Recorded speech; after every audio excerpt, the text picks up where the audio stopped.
نقل مريض عمره 28 عاما إلى المستشفى يشكو من أعراض مؤلمة على وجه السرعة. أخبر الأطباء أنه يشعر بألم شديد في الصدر وأنه يسعل بشكل سيء منذ مدة.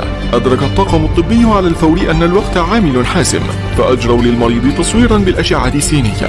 والغريب في الأمر أن نتائج الأشعة السينية لم تظهر أي شيء مريب، باستثناء كتلة في رئتيه بحاجة للاستئصال في أسرع وقت ممكن.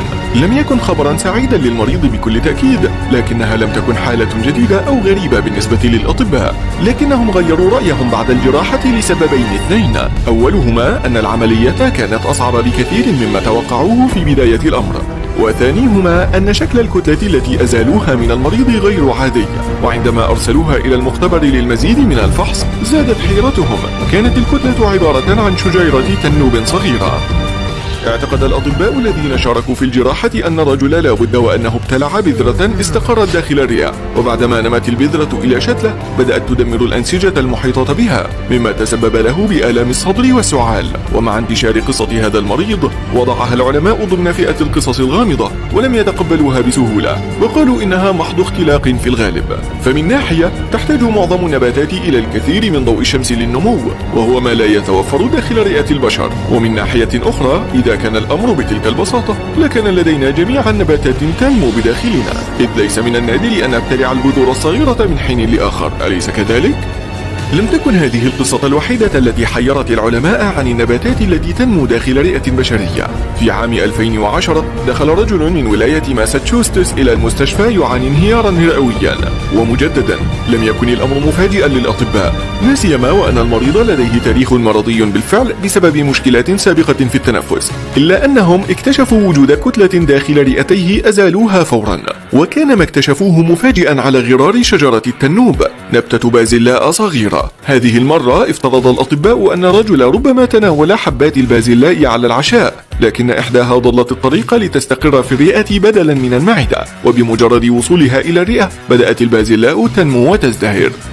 في الواقع قد تبدو هذه الحالة أكثر تعقيدا، لكنها أكثر قابلية للتصديق، فقد تبين أن القطعة التي أزيلت من رئة المريض لا يزيد طولها عن 1.3 سنتيمترا، فلا تعتبر بذلك طول نباتا كامل النمو، إلا أن البذرة تمكنت من النمو على أي حال، وهذا لأن بذور البازلاء يمكنها أن تنبت دون ضوء، فهي تفعل ذلك بشكل طبيعي أسفل الأرض. لا تحتاج بذور البازلاء لأي إضاءة في هذه المرحلة، لأن لديها ما يكفي من الطاقة المخزنة بداخلها لمساعدتها على النمو إلى مستوى التربة، حيث تحصل بعد ذلك على ضوء الشمس الضروري لمواصلة النمو. وبسبب علاقتها بالشمس تعرف النباتات بأنها ذاتية التغذية، أي كائنات تستغل التعرض للضوء لتغذية نفسها. يعتقد الكثيرون منا أن النباتات تحصل على غذائها اليومي من التربة التي تزرع فيها، لكنها ليست كافية للتغذية.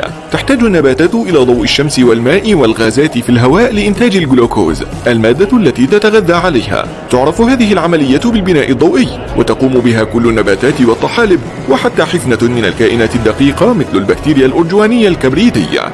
والآن لنعد إلى المريض المسكين. صحيح أن بذور البازلاء قد تنبت بسبب وجود رطوبة كافية في الرئة تبقيها على قيد الحياة، إلا أنها لم تنمو إلى نبات كامل، لأنها تحتاج إلى أشعة الشمس في تلك المرحلة لبدء عملية البناء الضوئي، ومع ذلك فهي تمثل خطرا مدمرا على الأنسجة الرئوية. شهد الكثير من أطباء الطوارئ حالات وقصص مماثلة. هذه القصة عاينها طاقم طبي في ضاحية أسكس الأمريكية، حيث حضرت مريضتهم دون طقم أسنانها. كانت المريضة عجوزا تعاني مشكلات بالذاكرة، فلم يولي الأطباء في البداية لهذا الخطأ اهتماما كبيرا، لكنهم اكتشفوا لاحقا أن السيدة تعاني مشكلات أخرى برئتين أيضا. لم يستغرق الأمر منهم وقتا طويلا لربط الأحداث، واكتشفوا أن طقم الأسنان العلوي للسيدة ليس مفقودا، وإنما مستقر داخل جسدها. لقد ابتلعته المريضة دون أن تدرك ذلك، واستقر طقم الأسنان في قاع الحلق، مما تسبب لها في مشكلات بالتنفس. لا تحدث كل الحوادث من هذا النوع بطريق الخطأ.